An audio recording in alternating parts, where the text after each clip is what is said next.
안녕하십니까. 지금부터 식품 이력 추적 관리 건강기능식품 유통 전문 판매 업체를 위한 온라인 교육을 시작하도록 하겠습니다. 목차는 먼저 식품 이력 추적 관리 제도를 이해하기 위한 법률 사항에 대해서 소개하는 시간을 갖도록 하겠습니다. 그리고 이어서 식품 이력 추적 관리 제도를 어떻게 도입하고 적용하는지에 대한 교육을 진행하도록 하겠습니다. 지금부터 교육을 시작하겠습니다. 우선 식품 이력 추적 관리의 정의부터 알아보도록 하겠습니다.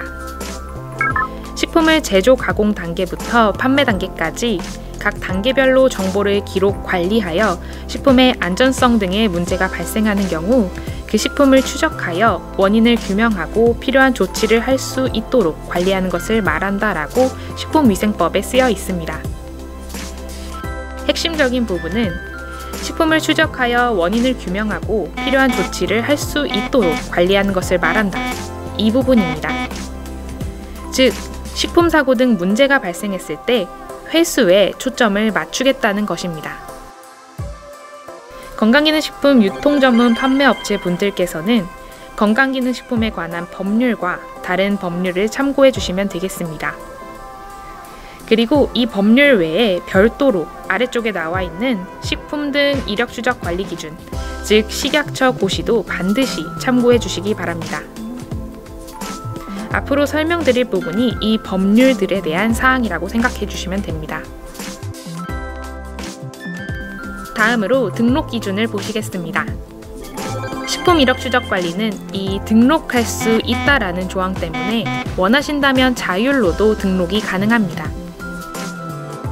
건강기능식품 유통 전문 판매업의 경우에는 2020년 6월 1일부터 식품 이력 추적 관리 의무 등록 대상입니다. 2018년 품목류별 매출액이 1억 원 이상이 넘으셨다면 다음 해인 2020년 6월 1일까지 등록을 완료해 주셔야 합니다. 또한 2019년 품목류별 매출액이 1억 원 이상이 넘으셨다면 다음 해인 2021년 6월 1일까지 등록을 완료해 주시는 겁니다. 품목류란 건강기능식품의 기준 및 규격 중에서 동일한 기준 및 규격을 적용받아 제조되는 모든 품목별로 나누라는 뜻입니다. 따라서 매출액을 확인해 주시기 바랍니다. 매출액이 도달해 등록증을 발급받으셨다면 그 이후부터는 취급하시는 모든 이력 등록 제품을 관리해 주셔야 합니다. 다음으로 행정처분 관련 기준에 대해서 말씀드리겠습니다. 의무 등록 대상인데 등록을 하지 않은 업소들은 행정처분을 받게 됩니다. 1차 위반 시에는 시정명령, 2차 위반 시에는 영업정지 7일, 3차 위반 시에는 영업정지 15일을 받게 됩니다. 다음은 과태료에 대한 사항입니다. 등록사항이 변경된 경우 변경 사유가 발생한 날부터 1개월 이내에 변경 신고를 해야 합니다. 변경사항은 다음과 같습니다. 다음은 등록 취소 등에 관한 기준입니다. 입고관리와 출고관리는 전부 토요일 및 공휴일을 제외하고 이틀 이내에 입력해 주셔야 합니다. 하지만 이런 것들이 미흡했을 경우 아래의 기준에 의해서 처분받으실 수 있습니다. 다음은 식품 이력 추적 관리 등록 시 행정처분 경감 혜택에 대하여 알아보도록 하겠습니다. 부득이하게 행정처분을 받으신 경우 식품 이력 추적 관리 등록증이 있으시다면 경감 받으실 수 있다는 조항입니다. 영업정지 또는 품목류 제조정지인 경우에는 정지 처분 기간의 2분의 1 이하의 범위에서 영업허가 취소 또는 영업장 폐쇄인 경우에는 영업정지 3개월 이상의 범위에서 각각 그 처분을 경감받을 수 있습니다. 다만 경감할 수 있다라는 조항 때문에 처분하는 공무원의 재량에 따라서 경감을 받으실 수도 없으실 수도 있습니다.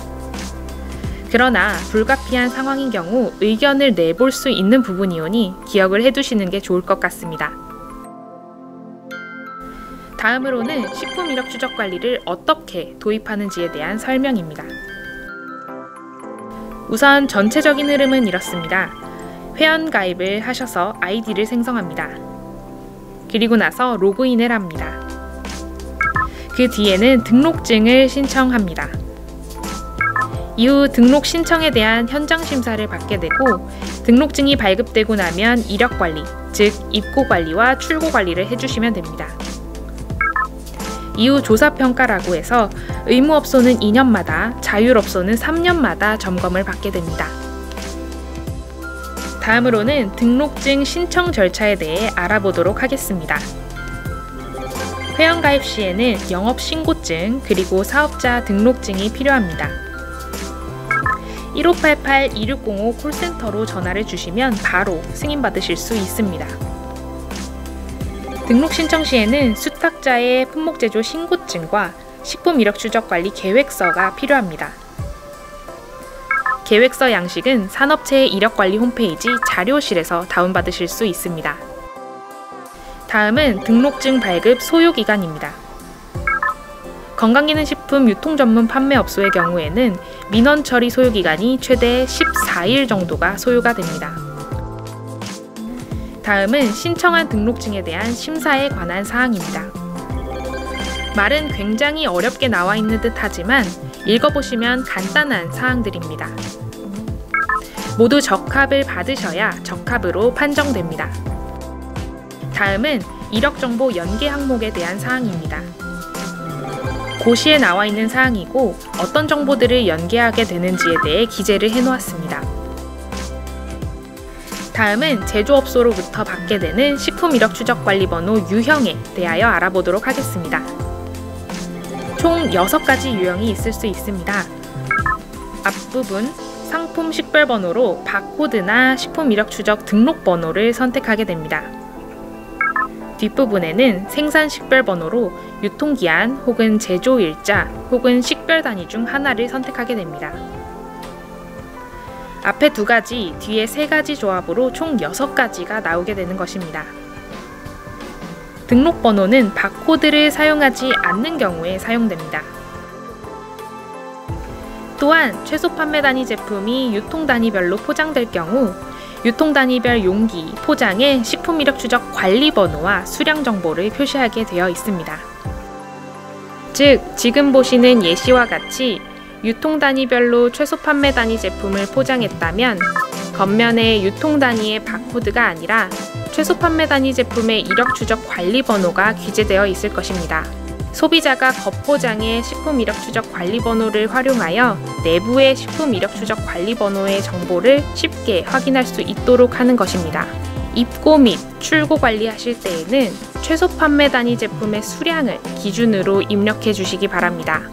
예를 들어 16개 드립 제품을 입고 및 출고 관리하실 때에는 수량을 한 박스면 1 곱하기 16 해서 16개, 2박스면 2 곱하기 16이라고 해서 32개로 입력해 주셔야 합니다. 다음은 표시 기준에 대하여 알아보도록 하겠습니다. 식품 이력 추적 관리 표지도표는 최소 크기가 있는 것이 아니라 비율과 디자인만 잘 지키면 됩니다. 따라서 색깔도 자유롭게 바뀔 수 있습니다. 다음에 보시는 화면은 전체 6가지 조합의 경우의 수를 모두 표시한 것입니다. 식품 이력 추적 관리 표지도표와 www.tfood.go.kr에서 식품 이력 추적 관리 번호를 입력하시면 식품의 정보를 확인하실 수 있습니다. 라는 이 글귀는 업체에 따라 생략할 수 있습니다. 그러나 아래에 붉게 표시된 식품 이력 추적 관리 번호, 이 유형은 의무적으로 기재를 하게 되어 있습니다. 다음은 표시가 잘 된 예를 몇 가지 보여드리도록 하겠습니다. 이 제품은 바코드 번호와 유통기한을 사용하였습니다. 다음은 수입업소에서 등록한 유통 이력 추적 관리 유형입니다. 이 제품의 경우에는 바코드 번호와 식별 단위로 배치 번호를 사용하였습니다. 다음은 식품 이력 추적 등록 번호와 유통기한 조합을 사용한 예입니다. 다음은 조사평가에 관한 사항입니다. 의무등록 대상업소는 2년마다, 자율등록 대상업소는 3년마다 점검을 받게 됩니다. 평가사항은 다음과 같습니다. 다음은 고시에 나와 있는 조사평가 표입니다.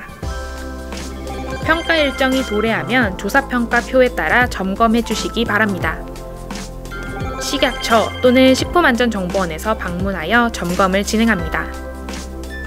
조사평가표 항목이 모두 적합을 받으셔야 적합으로 판정되며 등록증이 갱신됩니다. 지금까지 식품이력추적관리제도의 법률사항 및 도입 방법에 대하여 알아보았습니다. 기타 궁금하신 사항은 콜센터 1588-2605번으로 전화주시면 안내드리도록 하겠습니다. 앞으로도 식품이력추적관리제도에 대한 많은 관심 부탁드립니다. 감사합니다.